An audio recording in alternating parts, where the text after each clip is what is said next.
ముఖ్యమంత్రి రేవంత్ పై ప్రశంసల జల్లు కురిపించారు విజయేందర్ గౌడ్. రేవంత్ వ్యవహరిస్తున్న తీరు రాజకీయాల్లోకి రావాలనుకుంటున్న తనలాంటి యువతకు ఆదర్శప్రాయమని, సంక్షేమ కార్యక్రమాలను అమలు చేస్తున్న రేవంత్ రెడ్డిని రాజకీయాలకు అతీతంగా ప్రతి ఒక్కరూ అభినందించాలంటున్నారు.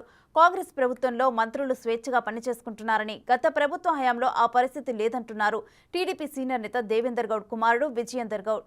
త్వరలో ప్రత్యక్ష రాజకీయాలకు వస్తా అంటున్న విజయేందర్తో మా ప్రతినిధి పవన్ కుమార్ మాటాముచ్చట. తెలుగుదేశం సీనియర్ నేత దేవేందర్ గౌడ్ కుమారుడు విజయేందర్ గౌడ్ ప్రస్తుతం మనతో ఉన్నారు. ఇటీవల ఆయన ముఖ్యమంత్రి రేవంత్ రెడ్డిని పొగుడుతూ ఒక లేఖను విడుదల చేశారు. ఇది రాజకీయాల్లో ప్రస్తుతం చర్చనీయాంశంగా మారింది. ప్రతిపక్ష పార్టీలు లేకుంటే ప్రత్యర్థి పార్టీ నేతలు మంచి చేసినప్పుడు మంచి అనే చెప్పాలి, పొగడ్తకు అర్హమైన వాళ్ళను పొగడాలి అంటూ విజయేందర్ గౌడ్ చెప్తూ ఉన్నారు. ప్రస్తుతం ఆయన్ని అడిగి తెలుసుకుందాం. సార్ చెప్పండి, పొగడ్తకు అర్హమైన వాళ్ళని పొగడాల్సిందేనంటూ మీరు ఒక లేఖ విడుదల చేశారు. రేవంత్ రెడ్డిని ఇప్పుడు ఏ సందర్భంగా మీరు పొగడాల్సి వచ్చింది? ప్రత్యేకించి రేవంత్ రెడ్డి గారు ఏదైతే కార్యక్రమాలు చేస్తున్నారో అది ఖచ్చితంగా ప్రభుత్వ పరంగా కూడా లాట్ ఆఫ్ డెవలప్మెంట్ చేయడం జరుగుతూ ఉంది. దానికి తోడు ఆయన హిస్టారిక్గా ఇప్పుడు నాన్నగారు చేసిన, దేవేంద్ర గౌడ్ గారు చేసిన అభివృద్ధి కార్యక్రమాలని అప్రిషియేట్ చేయడంలో ఆయన ఖచ్చితంగా మెచ్చుకోవాల్సిన విషయం. ఎందుకంటే ఎవరు కూడా ముందుకు రావడం కానీ అట్లా అంత ఈజీగా ఎవరు కూడా అప్రిషియేట్ చేయరు. అలాంటి విషయాన్ని హిస్టరీలో ఉండే వేరియస్ లీడర్స్ని ఆయన గుర్తు చేసుకోవడం అనేది ఆయనకి పర్సనల్గా I would like to definitely congratulate him and thank him for taking this up. Because ఇది ఒక ఎగ్జాంపుల్గా ఉంటుంది రేపటి యువతకి కానీ, రేపు భవిష్యత్తులో రాజకీయాల్లోకి రావాలనుకున్న వాళ్ళకి, నాలాంటి వాళ్ళకి ఎస్పెషల్లీ ఇలాంటి వాళ్ళకి. నేను పార్టీపరంగా ఆయనతో ఏమాత్రం కూడా I'm not related to Congress, but at the same time ఒక హ్యూమానిటేరియన్ గ్రౌండ్స్లో ఆయన ప్రత్యేకించి ఇలా అప్రిషియేట్ చేయడం ఫాదర్ని, దేవేంద్ర గౌడ్ గారిని.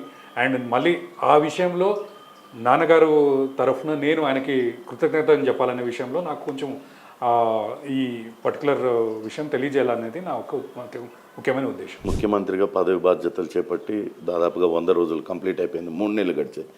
ఈ 100 రోజుల కాంగ్రెస్ పాలన రేవంత్ రెడ్డి మార్క్ పైన మీరేం చెప్తారు? సో నాకు పర్సనల్గా అండి, ఐ థింక్ ఏ గవర్నమెంట్ కన్నా కూడా కొంచెం టైం అంటూ పడుతుంది. ఎందుకంటే నీకు 100 రోజులు అనేది కూడా ఇట్ ఈస్ కొంచెం మళ్ళీ వెంబడే ఎలక్షన్స్ రావడం అనేది, ఇప్పుడు మొన్న అసెంబ్లీ అయిపోవడం, మళ్ళీ పార్లమెంట్ ఎలక్షన్స్ రావడం, దీంట్లో రీకన్సైల్ కావడానికి కొంచెం టైం అంటూ తీసుకుంటారు. బట్ ది అప్రోచ్ ఏదైతే ప్రభుత్వం తీసుకుంటుందో అది ప్రత్యేకించి రేవంత్ రెడ్డి గారు ఒక విజనరీ. నాకు పర్సనల్గా కూడా ఆయన బాగా పరిచయం కాబట్టి ఆయనతో మాట్లాడినప్పుడు కానివ్వండి, నేను చూసిన ఆయన ఒక విజన్తో ఒక ప్రజల్లో నుంచి వచ్చిన మనిషి కాబట్టి ఖచ్చితంగా ప్రజలకు ఉండే ఇబ్బందులు ఏంటనేది ఆయనకి ప్రత్యేకించి నాకు తెలిసి అవగాహన ఉంది. అండ్ దాని తగ్గట్టు కూడా అండ్ ఇంకొకటి ఇంపార్టెంట్ అయిన విషయం టీం వర్క్.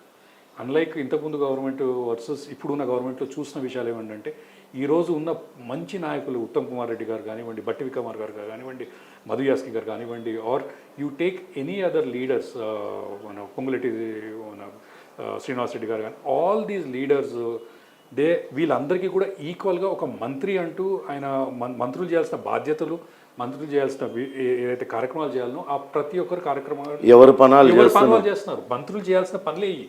అలాంటిది ఒక మనిషి ఒక వ్యక్తిగతంగా కాకుండా ప్రతి ఒక్కరు మంత్రిగా ఉన్నప్పుడు ప్రభుత్వం ఆటోమేటికల్లీ మీకు ఖచ్చితంగా మీకు ముందుకు వెళ్తుంది. ఎందుకంటే గత బీఆర్ఎస్ ప్రభుత్వం అట్లాంటిది అది కనిపించలేదు. నేను ఆ విషయంలో నేను ఖచ్చితంగా నేను కుండబగిలిని కూడా చెప్పగలుగుతాను.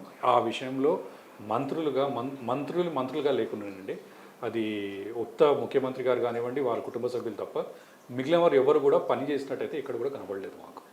ఇప్పుడు రాజకీయాల్లో విలువలు పెరుగుతున్నాయి అంటారా? ఇప్పుడు కాంగ్రెస్ పార్టీ ప్రభుత్వం, రేవంత్ సర్కార్ ఏర్పడిన తర్వాత రాజకీయాల్లో విలువలు పెరుగుతున్నాయి అంటే పర్సనల్గా చెప్పమంటే ఒక విధంగా చెప్పాలంటే దూషణలు ఏవైతే చేసుకుంటున్నారో అది అనేది మంచి పద్ధతి కాదు. కానీ ఖచ్చితంగా యువత అనేది ముందుకెళ్ళాలంటే ఒక మంచి వాతావరణంలో, ఇది ఒక కుటుంబం లాగండి. ఏదైనా కూడా ఒక కుటుంబంలో మీరు అందరూ కలిసిమెలిసి ఉంటే అన్నీ బాగా జరుగుతాయి. ఒక కుటుంబంలో నువ్వు దూషించుకుంటూ ఒకరికొకరు మాట్లాడాలా చేస్తే కుటుంబం అనేది అలా ఒక పద్ధతి మీద ఉండదు. కాబట్టి I think it is important for the next generation కానివ్వండి, యువతకి ఒక ఎగ్జాంపుల్గా అయితే రేవంత్ రెడ్డి గారు ఖచ్చితంగా నిలబడుతున్నారు. ఒక సీనియర్ పొలిటీషియన్ కొడుకుగా మీరు మీ ఫాదర్కి అప్పుడప్పుడు ఏమన్నా సలహాలు ఇస్తుండే వల్ల రాజకీయాలలో సో అలానే మీ యంగర్ బ్రదర్ ఆయన కూడా పాలిటిక్స్లో ఉన్నారు. ఏమన్నా సజెషన్స్, సూచనలు, సలహాలు ఇస్తారా మీరు? అంటే ఖచ్చితంగా అది ఒక రాజకీయ కుటుంబం నుంచి రావడం జరిగింది కాబట్టి మేము రాజకీయం అనేది మా ఇంట్లో మామూలుగా పలు సందర్భాల్లో మాట్లాడడం అనేది ఖచ్చితంగా చేస్తూ ఉంటాము.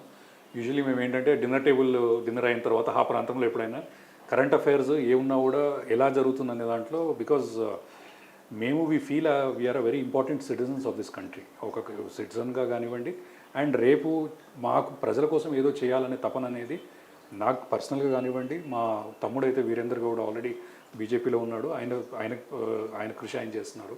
అండ్ ఫాదర్ చేసిన ఏదైతే విజన్ ఉందో తెలంగాణ కోసము ఆర్ దేశం కోసం అయితే చేయాలనేది ఆ తపన అనేది ఆయనలో ఉందో అది మేము ముందుకు తీసుకెళ్లాలనేది మా ఒక ప్రత్యేకించి మాకు ఇంట్రెస్ట్ అనేది ఉంది. సోషల్ మీడియాలో యాక్టివ్గా ఉన్నారు, సోషల్ ఇష్యూస్ మీద కూడా రెస్పాండ్ అవుతున్నారు. అంటే మీరు కూడా త్వరలో పాలిటిక్స్లోకి వచ్చే ఆలోచన ఏమన్నా ఉందా మీకు? అంటే నాకు పర్సనల్గా రాజకీయాల్లోకి రావాలనేది అయితే ఇంట్రెస్ట్ ఉందండి, నేను ఉన్న విషయం అది. కాకపోతే అది ఎప్పుడు సందర్భం బట్టి ప్లాన్ చేసుకుందాం అనే దాంట్లో ఉన్నాను. సందర్భం ఎందుకంటానంటే నేను ఈరోజు ఇంతకుముందులాగా లేవండి రాజకీయాల్లో ఉండాలంటే కూడా కొన్ని ఫౌండేషన్ అంటూ తయారు చేసుకోవాల్సి ఉంటుంది.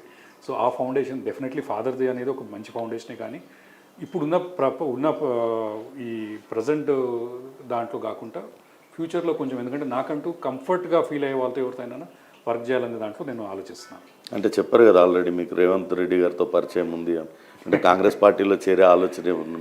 లేదండి, నేను పార్టీ పరంగా అయితే ఇప్పుడైతే ఏం ఆలోచనలు పెట్టుకోలేదు. రాజకీయంగా కూడా నేను ఇప్పుడు అంటే ఏదో ఇప్పుడు ఈరోజు రేపు మాట్లాడట్లేదు. ఒక లాంగ్ టర్మ్ విజన్గా నేను వర్క్ చేస్తూ మేము చాలా సోషల్గా వర్క్స్ చేస్తుంటాను. స్కూల్కి సంబంధించి దేవేంద్ర విద్యాలయ అనే స్కూల్లో నడుపుతూ ఉన్నాను. ఈ స్కూల్లో కూడా మాకు ఆల్మోస్ట్ 500 స్టూడెంట్స్కి మేము కంప్లీట్గా స్కాలర్షిప్ స్టూడెంట్స్. అది స్మార్ట్ క్లాసెస్ ఇవన్నీ ఇంటర్నేషనల్ స్కూల్ ఏ లెవెల్లో ఉంటుందో ఆ లెవెల్లో ఉంది, కానీ but at the same time ఒక మంచి కార్యక్రమం ఎడ్యుకేషన్ స్ప్రెడ్ చేయాలనే ఉద్దేశంతో నాన్నగారు అప్పట్లో 25 సంవత్సరాల కింద ఏర్పాటు చేయడం జరిగింది. దాన్ని ప్రత్యేకించి నేను దాన్ని ముందుకు తీసుకెళ్తున్నాను. చివరిగా ఒక్కటి చెప్పండి, ఇప్పుడు మీరు గత బీఆర్ఎస్ పాలనని చూశారు, 10 ఏళ్ల పాటు వాళ్ళ పాలన.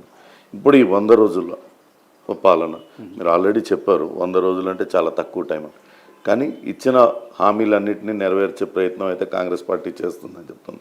గత ప్రభుత్వానికి ఇప్పుడున్న దానికి డిఫరెన్స్ మీరు ఏం అబ్జర్వ్ చేశారు రేవంత్ పాలన? అంటే డెఫినెట్లీ వీళ్ళు చెప్పిన 6 స్కీమ్స్ కానివ్వండి అవి ఇంప్లిమెంట్ చేస్తారని నేను అనుకుంటున్నాను. దాంట్లో ఈ ఆర్టీసీకి సంబంధించి మహిళల కోసం చేస్తుంది అది చాలా ఎంతో అభినందనీయం. అది ఎస్పెషలీ పర్సనల్గా ముఖ్యమంత్రి గారు ఆ విషయంలో నేను personally I would like to appreciate it. Revanth Reddy 100 రోజు పాలన అనేది కొంత సంతృప్తికరంగానే ఉంది. రాజకీయాల్లో యువత రావాల్సిన అవసరం కూడా ఎంతైనా ఉంది, కానీ ప్రస్తుత పాలిటిక్స్లో వ్యక్తిగత దూషణలు అనేవి కొంతవరకు తగ్గితే బాగుంటుందని తన అభిప్రాయాన్ని వ్యక్తం చేస్తున్నారు విజేందర్ గౌడ్.